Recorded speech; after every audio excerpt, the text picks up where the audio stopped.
আসসালামু আলাইকুম। ভাঙ্গাইছিলাম চালের গুঁড়ি, বানাবো আজকে সিদ্ধ পুলি পিঠা।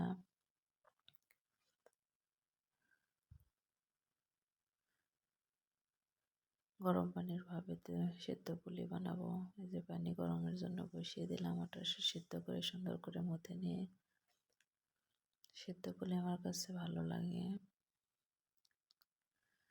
এই যে পুলির মধ্যে দেওয়ার জন্য একটু ক্ষীর রান্না করে নিয়েছি।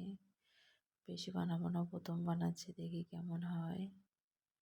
4টা বানিয়ে নিয়েছি একটু বড় সাইজ করে।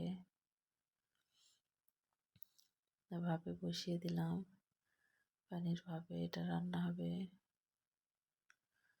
এই যে প্রায় হয়ে গেছে, উঠিয়ে নিয়েছি। গরম গরমে এটা বেশি স্বাদ লাগে।